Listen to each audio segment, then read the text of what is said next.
Hello दोस्तों, नमस्कार। बात कर लेते हैं आज के दिन भर की सारी बड़ी खबरों की, जहां सबसे पहले आपको बताएंगे जम्मू कश्मीर में 2 लश्कर आतंकी मारे जाने की सबसे बड़ी खबर। जम्मू कश्मीर के इस क्षेत्र में सुरक्षा बलों का सबसे बड़े ऑपरेशन की खबर आपको बताएंगे। कैसे एनकाउंटर में इन 2 को ढेर कर दिया गया दोस्तों, और कहां से थे ये आतंकवादी, किस ग्रुप के थे, तो वहीं दोस्तों बताएंगे ऐसा ऐसे समय में हुआ है जब कल ही दोस्तों पाकिस्तान में बैठे 23 संदिग्धों को आतंकवादी घोषित किया भारत की मोदी सरकार ने। वहीं चौंकाने वाली खबर आपको बताएंगे, प्रधानमंत्री मोदी जी को ऑस्ट्रेलिया दौरे से पहले जान से मारने की बहुत बड़ी धमकी। बताएंगे किसने कैसे किस तरीके से दिया पीएम मोदी जी को थ्रेट। तो वहीं दोस्तों एक तरफ जहां पीओके पाकिस्तान के खिलाफ बगावत कर रही है, विदेशों में बसे कश्मीरियों से 5 जुलाई यानी आज के दिन प्रदर्शन की अपील की गई है। पीओके में भारी बवाल मचा हुआ है, आर पार की लड़ाई चल रही है। इस बीच आपको बताएंगे भारत की सेना ने, इंडियन आर्मी ने इंसानियत की मिसाल पेश की है दोस्तों पीओके को लेकर। बताएंगे भारतीय सेना ने क्या कदम उठाया जिससे पाकिस्तान मिर्च से हो जाएगा लाल और पीओके की जनता एकदम से हो जाएगी खुश, वो भी ऐसे समय में जब बगावत छिड़ा हुआ है पाकिस्तान के खिलाफ। बताएंगे क्या ऐसा किया भारतीय सेना ने। वही ईरान से बड़ा ही सनसनीखेज खुलासा हुआ है दोस्तों, खामेनी के अंतिम संस्कार में 3000 मौतों की है आशंका। ईरान ने पहले से ही तैयार कर ली थी कब्रें। इस एक रिपोर्ट से पूरे ईरान में मच गई खलबली दोस्तों। इतना ही नहीं, क्या खामेनी के अंतिम विदाई में जबरन बुलाई गई भीड़। खौफनाक प्लान का भंडाफोड़, ईरानी सेना पर तगड़ा आरोप।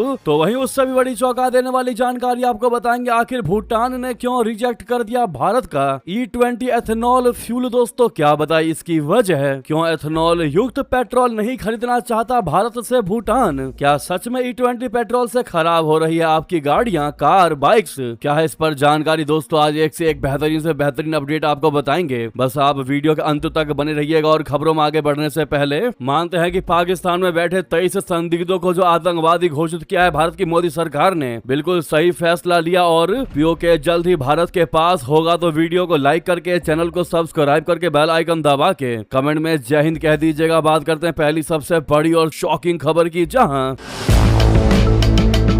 जम्मू कश्मीर के शोपियां जिले में शनिवार को सुरक्षा बलों के साथ मुठभेड़ में 2 आतंकी ढेर हो गए। मुठभेड़ हुई ये एनकाउंटर शाम करीब 7:45 पर शोपियां जिले के चंदपोरा गांव सैदपोरा पीन इलाके में शुरू हुआ। पुलिस और सेना से जुड़े सूत्रों के मुताबिक 2 आतंकियों के इलाके में छिपे होने की सूचना मिलने के बाद सुरक्षा बलों ने घेराबंदी और तलाशी अभियान चलाया। इसी दौरान दोनों आतंकियों ने फायरिंग शुरू कर दी, जिसके बाद मुठभेड़ शुरू हो गई। जवाबी कार्रवाई में दोनों आतंकवादियों को मार गिराया गया। इन ऑपरेशन में जम्मू कश्मीर पुलिस के स्पेशल ऑपरेशन ग्रुप यानी एसओजी, सेना की 44 RR, 20 RR, 55 RR, 34 RR, 3 para और सीआरपीएफ की संयुक्त टीमें शामिल थी। शुरुआत में सुरक्षा बलों से जुड़े सूत्रों से मिली जानकारी के अनुसार मुठभेड़ में आतंकी जाकिर गनई और लतीफ भट्ट के फंसे होने की आशंका थी। हालांकि मारे गए दोनों आतंकी जाकिर और लतीफ ही हैं, अभी तक इसकी पुष्टि नहीं हो पाई है। सेना की ओर से आतंकियों की सीसीटीवी फुटेज और तस्वीर भी सामने आई, जैसा कि आप सामने देख पा रहे हैं इनके दोनों के चेहरे, जिनमें 2 आतंकी दिखाई दे रहे थे। एजेंसियां इन फुटेज की जांच कर रही है ताकि ये पुष्टि की जा सके कि मुठभेड़ स्थल पर मौजूद आतंकी जाकिर गनई और लतीफ भट्ट ही थे या नहीं। जाकिर अहमद गनई दक्षिण कश्मीर के कुलगाम जिले का रहने वाला बताया जाता है और वो लश्कर तैयबा से जुड़ा A++ कैटेगरी का मोस्ट वांटेड आतंकी है दोस्तों। अगर ये वही है तो आप यूँ समझ लीजिए कि भारत की मोदी सरकार और भारतीयों के लिए बहुत बड़ी कामयाबी होगी, क्योंकि इन आतंकवादियों का नाम काफी सारे वारदातों में रहा है। अगर बड़े वारदातों की बात करें तो अप्रैल 2025 में पहलगाम आतंकी हमले की जांच के दौरान जाकिर गनई का नाम स्थानीय आतंकियों में सामने आया था। जांच एजेंसियों के मुताबिक वो सुरक्षा बलों पर हमलों और टारगेट किलिंग की घटनाओं में भी शामिल रहा है दोस्तों। आपको बता दें इन दोनों आतंकवादियों की मौत ऐसे समय में हुई है जब कल ही भारत की मोदी सरकार ने पाकिस्तान में बैठे 23 संदिग्धों को आतंकवादी घोषित किया। यूएपीए के तहत मोदी सरकार ने बड़ा एक्शन लिया। अब एनआईए जो है इनकी संपत्तियां भी जब्त करेगी दोस्तों। जितना पाकिस्तान सिंधु जल समझौते को लेकर भारत को धमकियां, गिदड़ भभकियां दे रहा है, उतना ही भारत आतंकवादियों पर नकेल कस रहा है। भारत की नरेंद्र मोदी की नेतृत्व वाली भारत सरकार आतंकवाद के खिलाफ सख्त रुख अपना रही है। केंद्रीय गृह मंत्रालय ने गैर कानूनी गतिविधियां रोकथाम अधिनियम यानी यूएपीए के तहत पाकिस्तान और पीओके से भारत विरोधी गतिविधियों को अंजाम दे रहे 23 खूंखार अपराधियों को आतंकवादी घोषित कर दिया है। गृह मंत्री अमित शाह जी ने बताया कि इस नई सूची के आने के बाद देश विरोधी गतिविधियों में शामिल व्यक्तिगत तौर पर नामित आतंकवादियों की कुल संख्या अब 80 हो गई है। इसमें भी गौर करने वाली बात दोस्तों ये है कि इसमें वो भी आतंकवादी शामिल है जो अयोध्या में राम मंदिर की रेकी कर रहा था।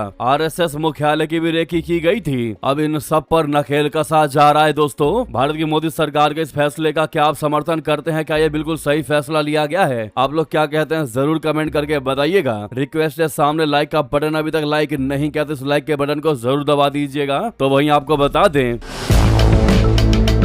दूसरी तरफ चौंका देने वाली सबसे बड़ी खबर सामने आ रही है कि प्रधानमंत्री मोदी जी को ऑस्ट्रेलिया दौरे से पहले जान से मारने की बड़ी धमकी मिली है। मेलबर्न पुलिस ने धमकी के तुरंत बाद ही जांच शुरू कर दी। बता दें, प्रधानमंत्री नरेंद्र मोदी जी के अगले हफ्ते गुरुवार यानी 9 जुलाई को ऑस्ट्रेलिया के दौरे पर रवाना होने से पहले ही उन्हें जान से मारने की धमकी दे दी गई। इस घटना के बाद से सुरक्षा एजेंसियां पूरे तरीके से अलर्ट हो गई हैं। दरअसल ये धमकी प्रधानमंत्री मोदी जी के लिए ऑस्ट्रेलिया के मेलबर्न शहर में आयोजित होने वाले मेलबर्न मीट्स मोदी प्रोग्राम के प्रचार के लिए किए गए सोशल मीडिया पोस्ट पर दी गई है। मेलबर्न में भारत के पीएम को जान से मारने की धमकी मिलने के बाद ऑस्ट्रेलिया के फेडरल पुलिस तुरंत हरकत में आई और मामले की जांच में जुट चुकी है। दी ऑस्ट्रेलिया टुडे की रिपोर्ट के मुताबिक प्रधानमंत्री नरेंद्र मोदी जी के मेलबर्न पहुंचने के बाद 9 जुलाई को स्थानीय मार्वल स्टेडियम में मेलबर्न मीट्स मोदी के नाम से कम्युनिटी प्रोग्राम का आयोजन किया जाने वाला है, जिसके प्रचार प्रसार के लिए सोशल मीडिया प्लेटफॉर्म्स पर पोस्ट शेयर किए गए हैं। इसी दौरान फेसबुक प्लेटफॉर्म पर शेयर किए गए पोस्ट के कमेंट बॉक्स में एक ऐसा कमेंट सामने आया जिसने दोनों देशों के सुरक्षा एजेंसियों के कान खड़े कर दिए।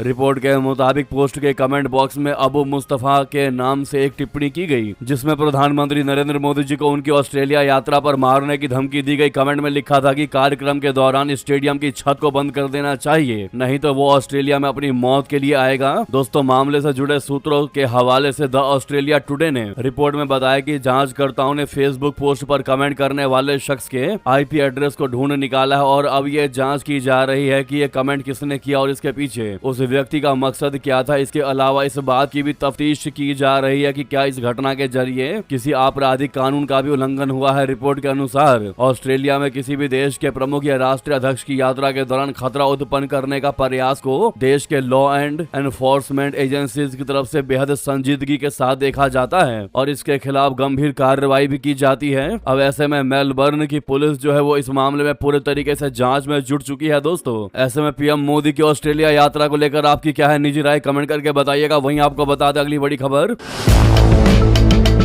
भारतीय सेना ने रास्ता भटके पीओके के युवक को सुरक्षित भेजा वापस। पीओके इंसानियत की थी बड़ी मिसाल, वो भी ऐसे समय में जब पीओके में छिड़ी है पाकिस्तान के खिलाफ बड़ी बगावत। आपको बता दें, भारतीय सेना ने शनिवार 4 जुलाई को जम्मू कश्मीर में एक बार फिर से ऐसा काम किया है जिसके बाद से सेना की काफी सराहना की जा रही है और पीओके की जनता फिर एक बार भारतीय सेना की फैन बन गई। दोस्तों, दरअसल भारतीय सेना के अधिकारियों ने पाकिस्तान के कब्जे वाले कश्मीर पीओके के रहने वाले एक और युवक को इंसानियत के आधार पर वापस पाकिस्तान भेज दिया है, जो 30 मई 2026 को रास्ता भटककर सीमा पार कर जम्मू कश्मीर के उरी में भारतीय सीमावर्ती इलाके में घुस गया था। अधिकारियों ने कहा कि पाकिस्तान के कब्जे वाले कश्मीर यानी पीओके के रहने वाले 22 साल के युवक जेशान अहमद मीर को जम्मू कश्मीर के बारामूला जिले के उरी सेक्टर में कमान पोस्ट क्रॉसिंग पॉइंट पर सफलता पूर्वक पाकिस्तान भेज दिया गया है। अधिकारियों ने इस घटना के बारे में विस्तार से जानकारी देते हुए बताया कि 22 वर्षीय जेशान अहमद मीर पाकिस्तान के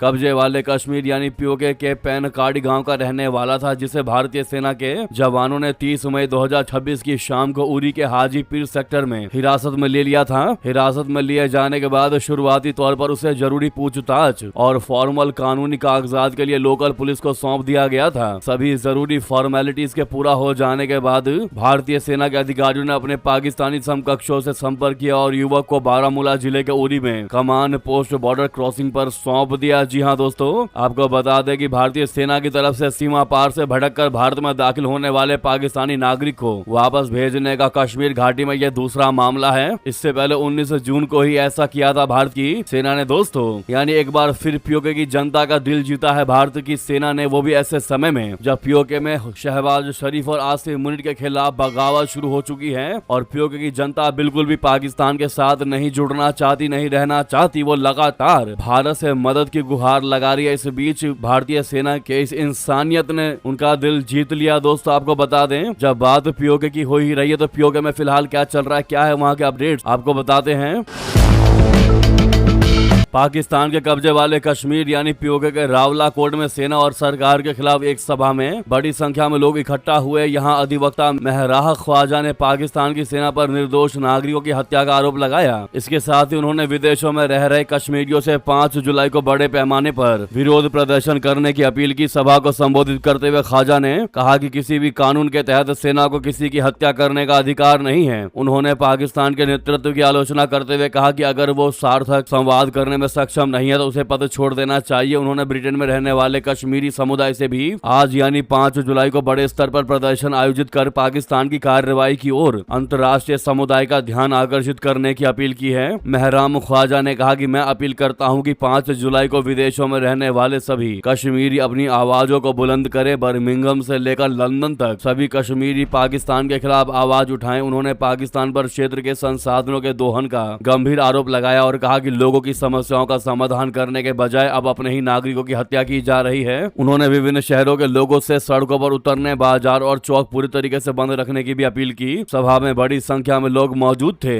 इस नए बखेड़े के पीछे सबसे बड़ी वजह वहां के बड़े कारोबारी नेता और जेएसी जाक के मुख्य प्रवक्ता शौकत नवाज मीर की गिरफ्तारी है। दोस्तों, बताया जा रहा है कि एक धरने में शामिल होने जा रहे मीर को पाकिस्तानी खुफिया एजेंसी और स्थानीय पुलिस ने मिलकर उठा लिया और किसी अज्ञात जगह पर बंद कर दिया है। उनके साथ सैकड़ों आम कार्यकर्ताओं को भी सलाखों के पीछे ठूंस दिया गया है। यहाँ तक कि पीओके के लोग भारत के कश्मीर क्षेत्र से भी कश्मीरियों की मदद की गुहार लगा रहे हैं और पीओके की जनता का क्लियरली कहना है कि हमें अब पाकिस्तान के साथ नहीं रहना, हमारा फैसला कर दो, हमारा क्षेत्र अलग कर दो, हम भारत के साथ जाना चाहते हैं या हम जो भी रास्ता देखेंगे लेकिन हम तुम्हारे साथ नहीं रहना चाहते। इस बीच भारतीय सेना का ये मानवता भरा पहल काफी ज्यादा अट्रैक्टिव दिखाई दिया पीओके की जनता के लिए। इस पर आपकी जो भी राय हो दोस्तों अवश्य कमेंट करके बताइएगा। जो भी चाहते हैं कि पीओके फिर से भारत से जुड़ना चाहिए और लोहा गर्म है भारत की मोदी सरकार को हथौड़ा मार ही देना चाहिए और इस मुद्दे को इंटरनेशनल लेवल पर उठाना चाहिए, तो सबसे पहले वीडियो को लाइक करिएगा। अभी तक भी लाइक नहीं किया तो इस लाइक के बटन को 1 सेकंड भी नहीं लगना दोस्तों दबा दीजिएगा और कमेंट में अपनी राय दीजिएगा। वही नेक्स्ट खबर की बात करते हैं, जहां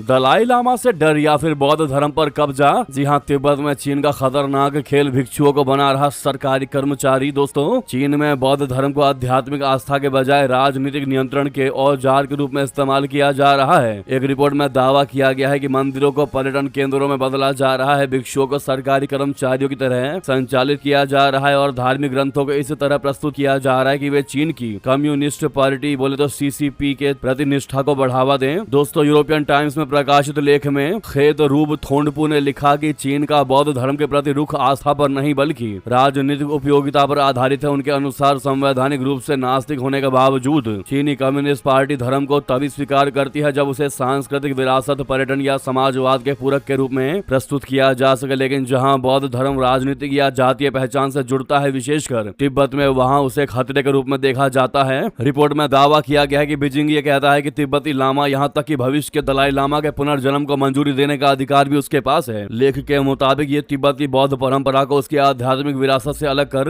राज्य के नियंत्रण में लाने का प्रयास है। रिपोर्ट के मुताबिक तिब्बत के मठों पर कड़ी निगरानी रखी जाती है और भिक्षुओं को देशभक्ति शिक्षा से गुजरना पड़ता है। इसमें कहा गया है कि धार्मिक शिक्षा की जगह राजनीतिक विचारधारा को प्राथमिकता दी जा रही है, जबकि तिब्बती बौद्ध अनुष्ठानों, त्योहारों और शिक्षाओं पर प्रतिबंध या कड़ा नियम लागू किया गया है। कई धार्मिक परंपराओं को लोक संस्कृति के रूप में पेश किया जा रहा है, जिससे उनका आध्यात्मिक स्वरूप कमजोर पड़ रहा है। इससे आप क्लियरली समझ पा रहे होंगे दोस्तों कि चीन जो है वो बौद्ध धर्म पर कब्जा करना चाह रहा है, बौद्ध धर्म को कमजोर करके तिब्बत पर कब्जा करना चाह रहा है। ये सबसे बड़ी प्लानिंग है चाइना की। वहीं आपको बता दें, खामनेई के जनाजे में 3000 मौतों की आशंका, पहले ही खोदी गई हजारों कब्र। इस एक रिपोर्ट से पूरे ईरान में मच गई खलबली। दोस्तों, बता दें, जर्मनी के समाचार पत्र वेल्ट ने दावा किया है कि ईरान के पूर्व सर्वोच्च नेता आयतुल्लाह अली खामनेई के सप्ताह भर चलने वाले अंतिम संस्कार के दौरान संभावित भगदड़ और भीषण गर्मी को देखते हुए ईरानी अधिकारियों ने बड़े पैमाने पर आपात तैयारियां की है। रिपोर्ट के अनुसार एक कथित गोपनीय दस्तावेज में अनुमान लगाया गया है कि अंतिम संस्कार के दौरान 1500 से 3000 लोगों की की मौत हो सकती है। बताया गया है कि इस आशंका को देखते हुए लापता और मृतकों के प्रबंधन के लिए विशेष टीम बनाई गई है और तेहरान के बेहेश्त-ए-ज़हरा कब्रिस्तान में हजारों नई कब्रें भी तैयार कर ली गई हैं। वेल्ट ने दावा किया है कि ये जानकारी ईरानी रेड क्रिसेंट और राष्ट्रीय संकट प्रबंधन संगठन के कथित गोपनीय पत्र तथा तेहरान नगर निगम के कुछ सूत्रों के आधार पर दी गई है। दोस्तों, एक नगर निगम कर्मचारी के हवाले से कहा गया कि भारी भीड़ और अत्यधिक गर्मी को देखते हुए प्रशासन ने पहले से तैयारी कर रखी है। रिपोर्ट के अनुसार अंतिम संस्कार के लिए तेहरान में बड़े पैमाने पर सुरक्षा और यातायात व्यवस्था की गई है। हजारों बसें चलाई जा रही हैं। मेट्रो और सार्वजनिक परिवहन को 24 घंटे संचालित किया जा रहा है तथा स्कूलों और मस्जिदों में बाहर से आने वाले लोगों के ठहरने की व्यवस्था की गई है। बताया गया है कि अंतिम संस्कार की रस्में तेहरान के बाद कोम, फिर इराक के नजफ और करबला होते हुए 9 जुलाई को मशहद में दफन के साथ पूरी होंगी। अगर जर्मनी के इस समाचार पत्र वेल्ट का दावा बिल्कुल सही है, सटीक है, तो आप यूं समझ लीजिए दोस्तों कि ये जानकारी, ये दावा ईरान के लिए कितनी बड़ी शर्मनाक बात है। ईरान की सरकार के लिए कितनी बड़ी शर्मनाक बात है कि वो पहले से ही ये समझ के बैठी है कि इस जनाजे में, इस फुनरल में 1500 से लेकर 3000 लोगों की मौतें हो सकती हैं और उसने पहले से ही कब्रों की व्यवस्था कर दी है कि भैया जैसे जैसे 1500 से 3000 लोग मरते जाएंगे वैसे वैसे इनको इन कब्रों में डाल दिया जाएगा और जल्द से जल्द इनको ठिकाने लगा दिया जाएगा। यानी पहले से ही ईरान की सरकार ये मानकर चल रही है कि इस जनाजे में इतनी मौतें तो होंगी ही होंगी। अब आप सोचिए ये कितनी बड़ी और शर्मनाक बात है दोस्तों कि आप जनता की सेवा करने के लिए हो, ना कि जनता को मारने के लिए। अगर आपको पता है कि 1500 से 3000 लोग मारे जा सकते हैं तो आप रैली को कुछ इस प्रकार से आयोजित करो कि उसमें एक जने की भी मौत ना हो। आप इसका हल निकालो कि हम कैसे इस रैली को निकाले कि एक भी हमारा नागरिक ना मारा जाए। आप तो पहले से ही ये सोचकर चल रहे हो कि भैया 1500 से 3000 लोग मारे जाएंगे, उनको लेकर दिक्कत ना हो, इसीलिए इनकी मौत के बाद इनकी लाशों को कहां दफन किया जाएगा उसका पहले से ही इंतजाम कर लिया गया है। ईरान सरकार का सबसे बड़ा पोल खोला है दोस्तों इस जर्मनी के समाचार पत्र वेल्ट ने। आखिर इस पर आपकी क्या राय है, जरूर कमेंट कीजिएगा। इस दावे ने पूरे ईरान में तहलका मचा दिया है। वहीं एक और बड़ी जानकारी, बहुत बड़ा एक सवाल सामने आ रहा है, क्या खामेनी की अंतिम विदाई में जबरन भीड़ बुलाई गई है? खौफनाक प्राण का भंडाफोड़ हुआ है दोस्तों ईरानी सेना पर, इसके गंभीर आरोप लगे हैं। आपको बता दें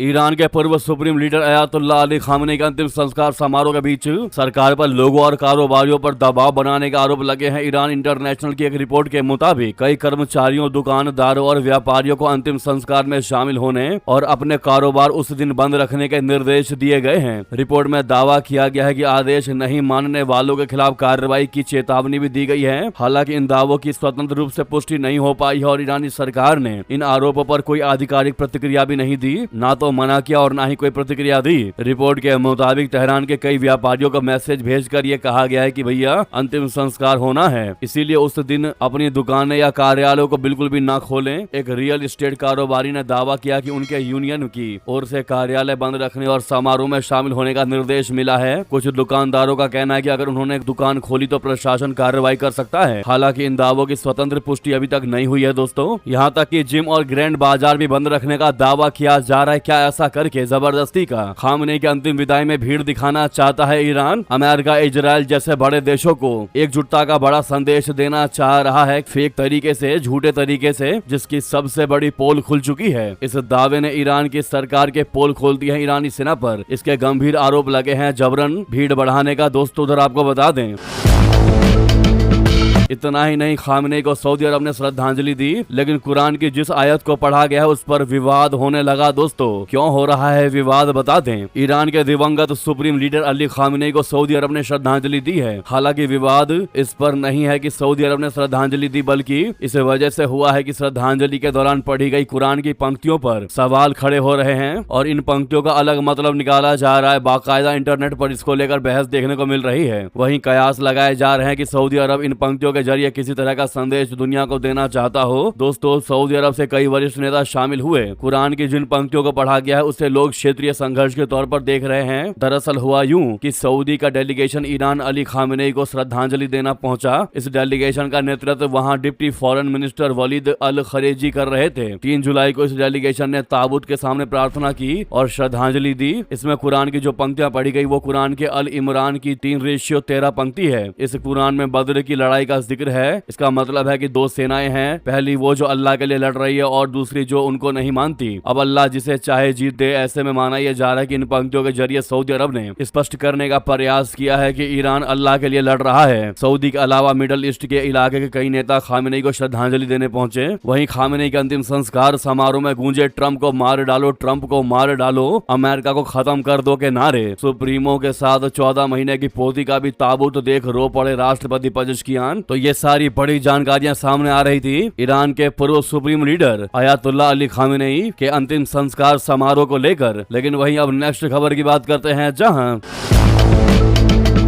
इसी बीच जो चौंकाने वाली जानकारी सामने आ रही है यहाँ से, वो ये कि खामनेई को श्रद्धांजलि देने गए अता हसनैन की ईरानी मंत्री से बड़ी बैठक हुई। दोस्तों, पोर्ट पर फिर से कामकाज शुरू होने को लेकर हुई बात, लेकिन चाबहार पर क्या रहा मुद्दा बता दें। भारत सरकार की ओर से बिहार के गवर्नर अता हसनैन और विदेश राज्य मंत्री पवित्र मार्गरीटा तेहरान गए हुए हैं। अता हसनैन ने तेहरान में चाबहार समेत कुछ दूसरे मुद्दों पर चर्चा की, ईरानी नेतृत्व से बात की। बिहार के governor lieutenant general retired Syed अता हसनैन ने तेहरान में ईरान के उपगृह मंत्री अली अकबर पोरजमशिदियन से मुलाकात की। जानकारी के मुताबिक ईरानी मंत्री के साथ हसनैन की चाबहार पोर्ट के मुद्दे पर बात हुई। अली खामेनेई के अंतिम संस्कार के कार्यक्रमों से इतर यह बैठक हुई है। चाबहार पोर्ट ईरान के सिस्तान बलूचिस्तान प्रांत में ओमान की खाड़ी के तट पर स्थित है। ईरान के इस समुद्री बंदरगाह की हिंद महासागर तक पहुंच है। भारत ने हालिया वर्षों में चाबहार बंदरगाहों में काफी ज्यादा निवेश किया है। भारत इसे दुनिया के बड़े हिस्से तक पहुंचने और पाकिस्तान को बाईपास करने के रूट की तरह देखता है। ऐसे में अता हसनैन की तेहरान में चाबहार पोर्ट पर बड़ी बातचीत से उम्मीद है कि दोनों देश इस पर जल्द ही कोई बड़ा ऐलान कर सकते हैं। हालांकि तेहरान की मीटिंग में क्या बातें हुई, इस पर कोई आधिकारिक बयान सामने नहीं आया है। दोस्तों, वहीं अगली और सबसे बड़ी चौंका देने वाली खबर की बात कर लेते हैं, जहां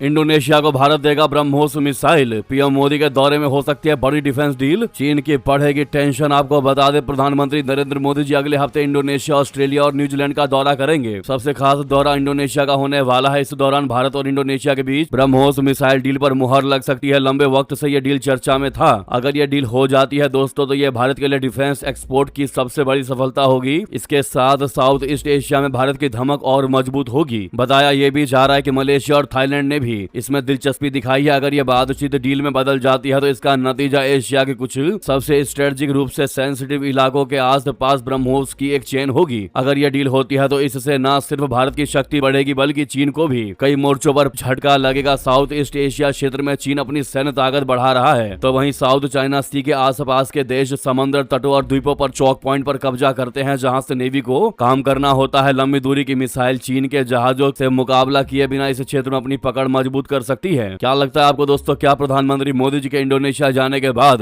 ब्रह्मोस पर डील डन हो पाएगी? क्या इंडोनेशिया भारत से ब्रह्मोस लेगा? क्या इस पर आपकी राय जरूर कमेंट करके बताइएगा। अगली खबर की बात करते हैं, जहां भूटान ने रिजेक्ट कर दिया भारत का E20 एथेनॉल फ्यूल। लेकिन क्या बताई इसकी वजह है, आपको बता दें। भारत में पेट्रोल में 20% इथेनॉल मिलाने यानी E20 फ्यूल को बढ़ावा दिया जा रहा है। हालांकि इसको लेकर देश भर में बड़ा विवाद छिड़ चुका है। अलग अलग जगहों से वाहन खराब होने या फिर माइलेज के खराब होने की शिकायतें आ रही हैं। साथ ही केंद्रीय मंत्री नितिन गडकरी का इसको लेकर काफी विरोध भी हो रहा है। इसी बीच पड़ोसी देश भूटान ने भारत के इस नए ईंधन को फिलहाल लेने से इनकार कर दिया है। भूटान ने भारतीय तेल कंपनियों से साफ साफ कहा है कि जब तक भारत में सामान्य पेट्रोल उपलब्ध है तब तक उसे वही सप्लाई किया जाए। इस फैसले ने E20 पेट्रोल को लेकर अब नई चर्चा, नई बहस छेड़ दी है। दोस्तों, भूटान अपनी पेट्रोल और डीजल की आवश्यकताओं के लिए पूरी तरह भारत पर निर्भर है।